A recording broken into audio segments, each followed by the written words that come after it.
This week's Nifty Gifties on F5 Live Refreshing Technology and GNC Week in Review is proudly powered by the Microsoft Store. Whether you're looking for a new laptop, tablet, Xbox, games, or a whole lot more, you can get them at the Microsoft Store. Remember, current students, faculty, parents, and active military can save up to 10% off almost everything. To browse the products and learn more about the discounts, you can go to f5live.tv/Microsoft.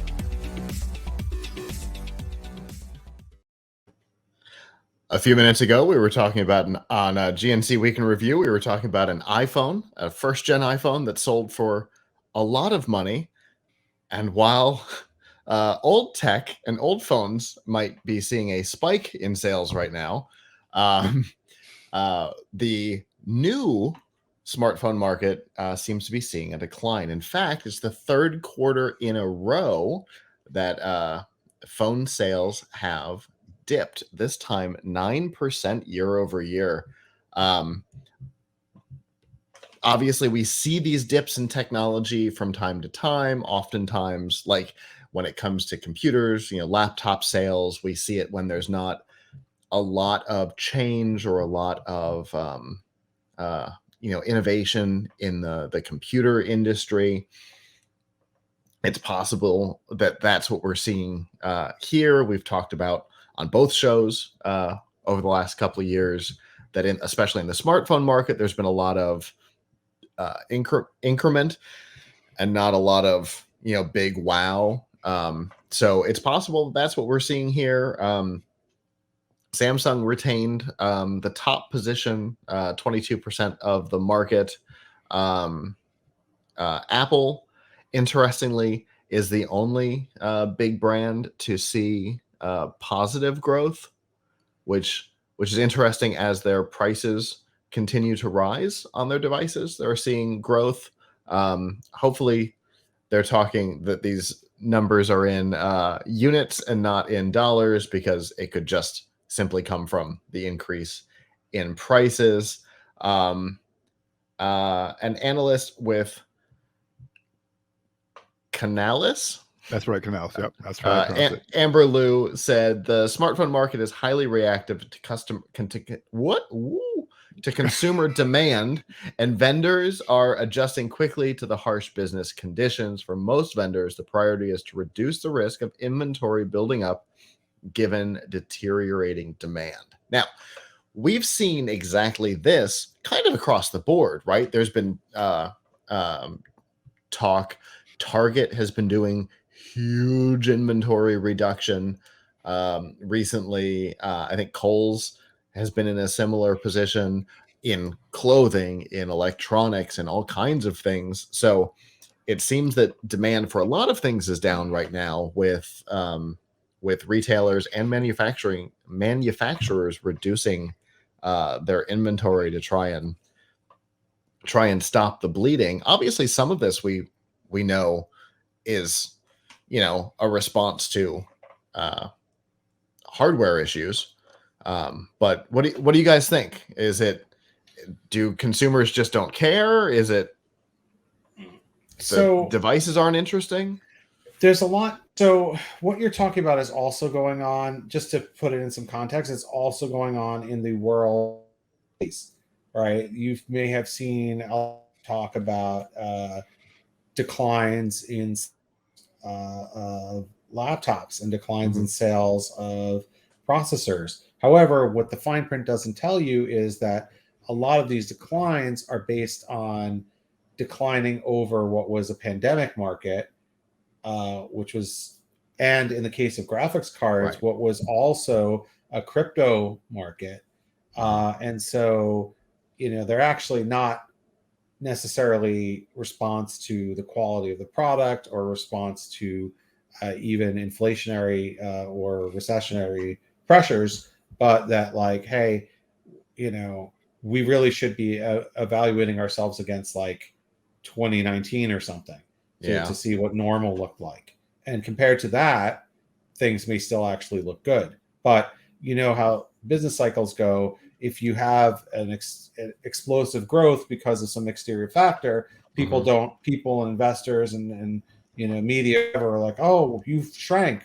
Well, listen, the explosive growth isn't going to, if there's an external factor for the explosive growth, Right. like pandemic stuff. Now, actually, that doesn't necessarily, I don't know if that, what the effect on phones was.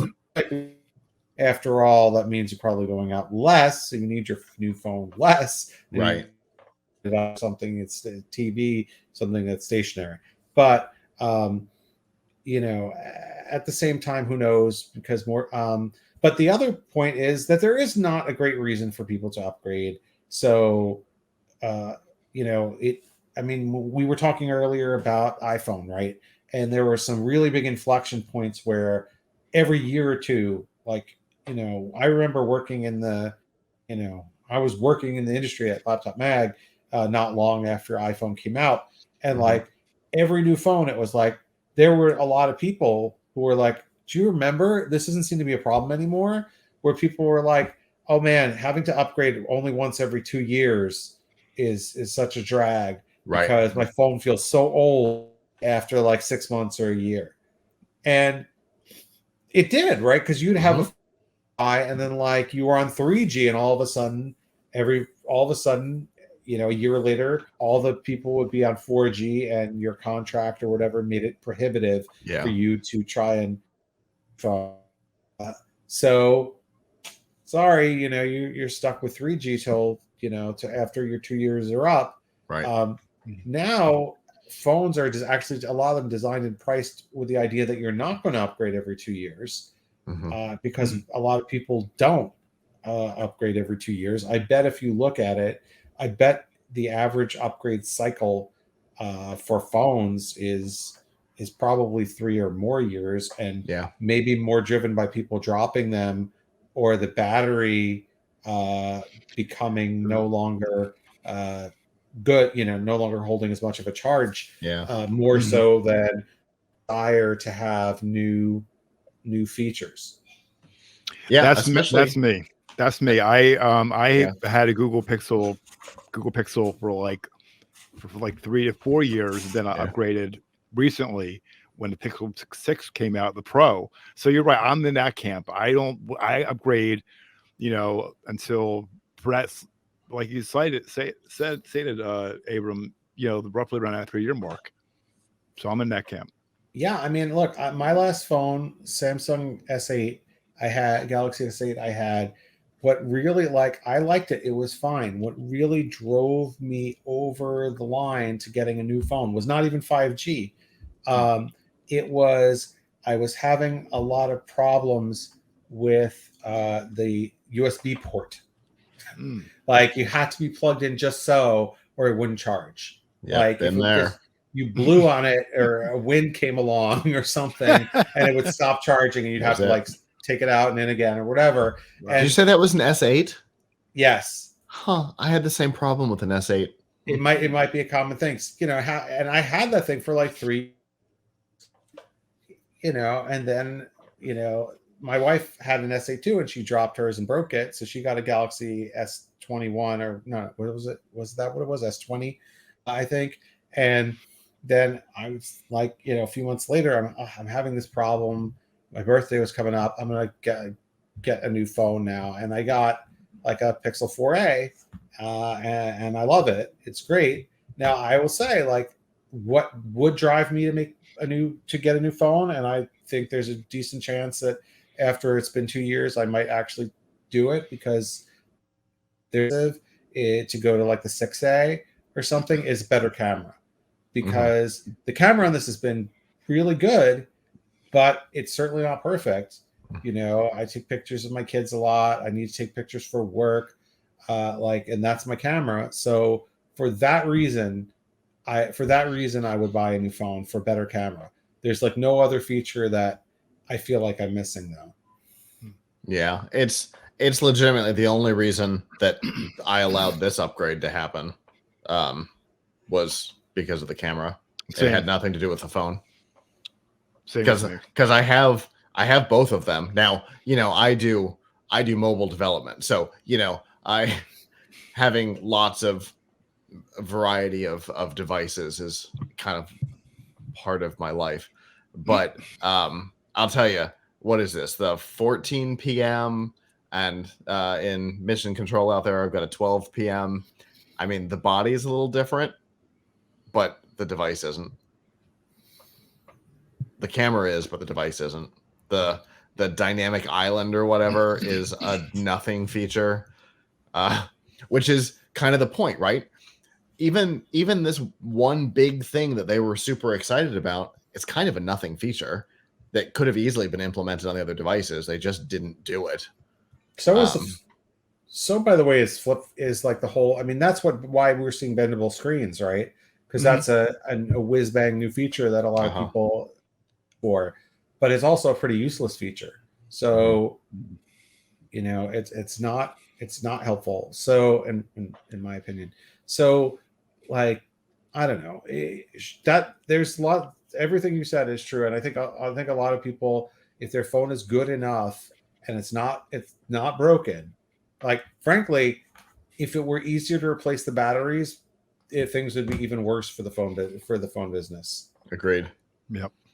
Agreed. Apple did a disservice to consumers, but definitely did a service to themselves in the industry. You know, encouraging the sealed battery horrible thing.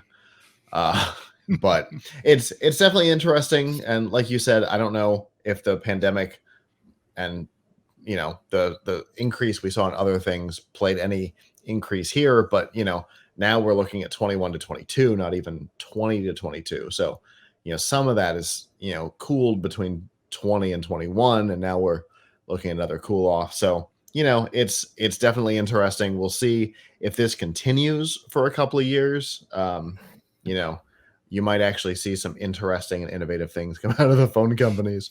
Who knows? Hello, YouTube. Thanks for watching, and I hope you enjoyed this episode of F5 Live Refreshing Technology. If you did, please subscribe to the channel down below, and of course hit the notification bell, because we know that subscriptions don't mean much on YouTube anymore. If you've got topics that you'd like us to talk about in the future, please comment them down below. And if you'd like to not follow us on YouTube, there's lots of ways that you can follow along with our content by going to plughitslive.com/subscribe. There you'll see all of our shows and all of the ways that you can watch, listen, and follow along.